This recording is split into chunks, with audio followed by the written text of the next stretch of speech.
welcome to Dish with Donald and Lisa. I am not dishing when I say you look fab, Lisa. Oh, thank you so much. My BFF. I have to, yes, right. I have to credit Style 360. Selective consignment on Springbank. Jewelry, everything, shoes, footwear, you name it. They dress me and make me look good.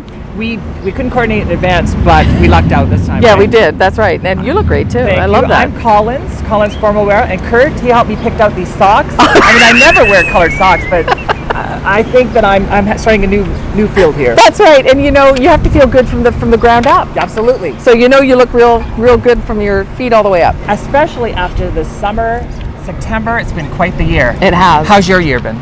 It's been great. Actually, I did something I've wanted to do for a while, kind of a bucket list thing. I took my first solo motorcycle ride overnight for a few days. I've done day trips on my own before, but I've always gone with a group. And this time, I had destinations, friends to go to, but that's the first time I've done that. Nothing broke down. Everything went great. That's good. Yeah, no road rash, no anything like that. So I'm pretty proud of myself. Just around Ontario to see some friends. What about you? Well, the censored version, which is all you're going to get, went to New York. And this is the type of week I had when I went to New York. I mean, as I'm getting through the gates of LaGuardia, Norm Macdonald says hello first to me. So it was like a clue to what I was going to have, what kind of week. So, a star-filled week? A star-filled week, yeah. Like Letterman, I see George Clooney tied up. He handcuffs himself to Letterman. And then Al Pacino, the Godfather, does the top 10. Wow. I danced on Mirdras Vieira. And then the amazing thing was, went to see, the highlight of the week was seeing Helen Mirren playing the Queen in the audience. Was it great? It was amazing. Yeah. But after the intermission, who sits in our row is the Clintons. So, of course... Bill and Hill? Bill and Hill. 2 presidents, let's hope. So I'm like going, what should I do? Should I take pictures or should I go talk to them? So I chose pictures, but if I was going to go up to them, I would have said to Hillary, you'll be better than him. Oh, that would have been, she would have loved that. She would have loved that. Were people gathered around them? Did they make a big fuss? Oh, they did, and they liked it. Oh, did they? And Hillary looks fab in person. Yeah. Yeah, they always show the wrong shots on TV. I know, and they always make fun of her pantsuits and everything. Was she wearing a pantsuit? She was wearing a pantsuit. Yeah, but we matched. I wore pink too. Lucky me.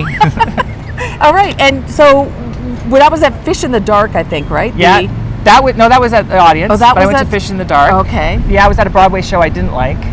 Really? Yeah, no, I didn't like it. But I love Larry Day, and I got to meet him afterwards, so that's all that matters. So, Who didn't you meet? That'd be a shorter list. Yes, I know. It was that kind of trip. But, in London, since we're both in media in many ways, I think that one of the exciting things about today is going to be delving into media in London. Absolutely. There's a lot going on in media in London. There are so many things that actually don't get covered because either there aren't the people to do it, or there's stories that you can't tell because you're going to burn bridges, or that kind of thing in mainstream media anyway. Right. But there are people who aren't afraid to do it because they're beholden to no one, and they can talk about whatever they want. I envy them. Well, I'm called a media whore. Thank you very much. And by whom? Oh, everyone, I guess. Okay. But I think I started the rumor. But, okay. But I think that media is in a fascinating place in London right now. Yeah, there's a lot of exciting things, but my experience is I've had to create my own opportunities. How about you? I mean, you've had a long career. Yeah, I've had a long career. It's been very mainstream, which I don't apologize for. It's been great, and I love it. I've seen the whole thing change. I mean, I was in London in the 80s, and it's completely different now. In radio there were people live around the clock, and newsrooms were huge, and you had reporters you could send everywhere. Now you might have one reporter. Twitter's become so big. Some people use Twitter exclusively for their news. Oh, I know. Which is why Gordon Lightfoot died when he didn't really die. So Yes, these kind of things can happen. I know exactly what you mean. When I started, I sort of learned on the job, because I remember I called up and I wanted to write for one of the magazines, and they said, no, we're not looking for that right now, but can you cover classical music? Can I cover classical music? And of course, I learned, I just crash coursed on classical music.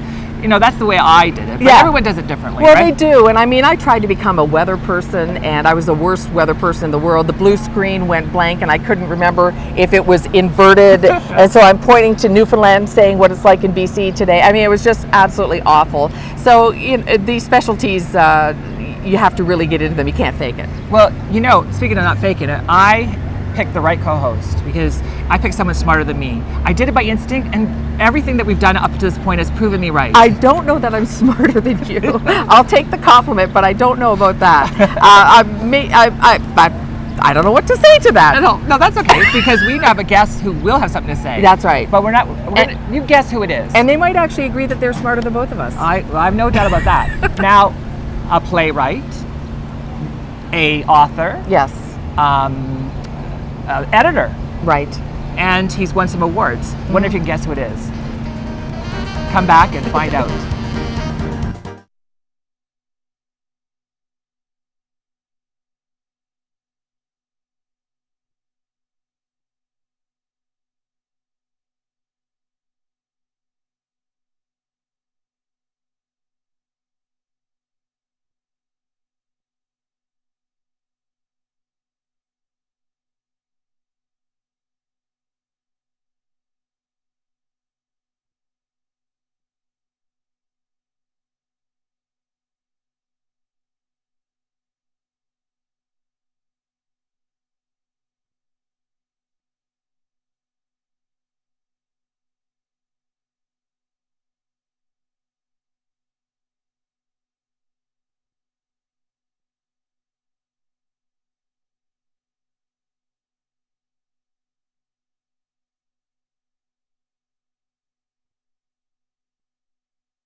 Herman Goodden is our version of a media star.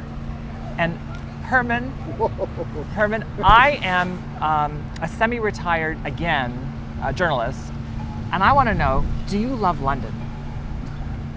Why, yes, I do, and it also drives me crazy. I've lived here all my life.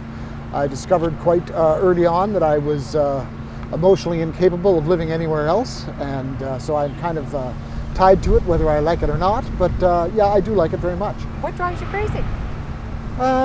Certainly, watching, say, the fate of the downtown over the last 30 years has been a Lot of sort changes. of yeah. That would be a biggie on my list. So you've seen a lot of city councils, for example, right? Yep. You know, like when the city gets obsessed about backyard chickens, that's when I kind of go, and that kind of thing happens. So you must have seen quite a few different things come and go. What about, you know, politics in the city bugs you? Nothing big time. I mean, yeah, obviously you get regime changes and all the rest. I suppose my primary interest in politics is when you get, for lack of a better word, perhaps a character or two on council. I enjoy that very much. The actual week-by-week interplay of Driveway width, all that kind of stuff. Mill rates. I mean, you know, exactly. But what about the current crop? still for me. No cluckers? No cluckers? No screaming cluckers yet. There's a few holdovers. I'm kind of surprised they're still there. Yeah. Some of the older guard. I would say they have yet to kind of prove themselves. This current, actually, we're not supposed to talk about anything current because we're filming this at a time, but we're going through a bit of a challenge right now as we're filming. You know, with a certain QP strike. This is be kind of an interesting test to see how they come through. As a conservative in London, is it hard to come out of the closet? I was never actually in a closet. I've been conservative for so long. I probably. I was talking to Lisa. No. Probably imprinted myself on whatever consciousness is out there as a conservative long enough ago that it wasn't a particularly dangerous thing to be. I would say that, like lately, I've been editing this magazine now for almost 2 years called The London Yodeler. And it's been a while since I've edited a magazine. I used to do Scene magazine back in the day, in the 90s. And huge change there in terms of particularly the younger readership and what they're prepared to withstand. There's a fair conservative slant with the Yodeler. And I'm I'm really impressed by how absolutely outraged a lot of younger, I would call them readers, except I don't think they read that much. They don't seem to expose themselves to a lot of diverse opinion. But anyway, the outrage with which they greet this stuff, like, how can you say that? How can you stand there and hold such crusty opinions? And I find that a little startling. Can they read? You say they don't read a lot. Do you think it's the 140 character universe that we live in with Twitter? Yeah. And everything, I find there's a lot of sort of grazing of news and a half understood development of maybe an in-depth piece, and then opinions formed, and then boom, they're off with it. I think that's a very large part of it, and the whole social media universe is a very censorious universe. I can't quite get over how they don't seem very comfortable taking any kind of divergent opinion for a walk and giving it some air and seeing if it has some validity.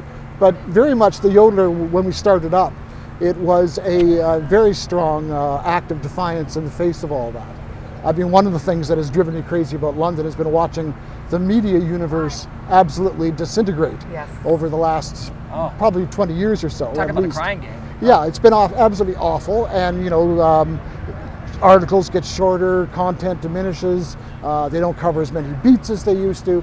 And when we started up the Yodeler, I thought, my wife often talks about, okay, there's gonna be still one guy who makes harnesses. And if he makes them really well, he'll be able to make a living. That's right. And I can kind of relate to that. That's So a really good we are all about content, really good writing. We carefully proof every copy. Hold up some so that you can get an idea. There's a copy there. And you can get it everywhere, right? We can get it everywhere. And we also make a point, as you can see as I flip through these, every issue is distinguished by usually local art on the front. And no other words. We get our logo, our date, and that's about it. Right. And you look at the other papers, and you're getting these little ads on there. Some of them come with these awful little wraparounds. There is no respect paid to what writers do. And we are here to change that. Well, the writer, of course, is trumped by the dollar. And that's just the way it is, right? When I was in the newsroom at CKSL a long time ago, I think we had 11 or 12 people. Most newsrooms now, the biggest newsroom in the city, radio newsroom, they say, doesn't have half that. For me, the great revelation, I'm going to be approximate here, it's maybe 15 years ago, I was going to meet with an editor at the Free Press. Her office was an absolute mess. It was about 3:30, 4 o'clock in the afternoon, and she said, "Come with me, it'll be quiet here." And she took me to what I had previously known as the newsroom. Yep. Ground central of the empire. This is where we went. And we've been there. Now it's a bowling alley. Yeah. Yeah, exactly. When we come back, I want to delve more into your conservative side and the writing quality of your Yodeler. I'd be happy to do that. So we'll be back in a moment.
And we're back with Herman Goodden. Now, Herman, I want you to yodel away. We've been talking about the conservative writing in your newspaper is so well done. I mean, it's gooder than us liberals. Can you explain about how you came up with that roster of writers? It was just going through my kind of imaginary list of who I'd like to get. I mean, first of all, I should probably explain how the Yodeler came to be. Yes, please. Publisher Bruce Monk, who's have no experience in this field whatsoever. He runs a construction company. He's done a lot of concert promoting on the side. Very charitable man, a really great soul. And my daughter knew him before I did, just because he does all these concerts. A lot of younger folks know him. And she said, "Go see my dad." Anyway, he came and saw me finally, and said, "This is what I'm proposing to do, and what do you think?" And I said, "I'd dearly love to do it, but it's going to cost you an unbelievable amount of money. You're going to just be blowing money for 2 or 3 years maybe before this thing starts to pay its way. We're almost getting there. We're covering most of our bills now." And he was game. Wow. And he's been absolutely supportive from the get-go. He doesn't mind the length of the articles. He leaves it up to me to, pick and choose. So that's what made it all possible. We were talking in the earlier segment about money as being the great decider in terms of what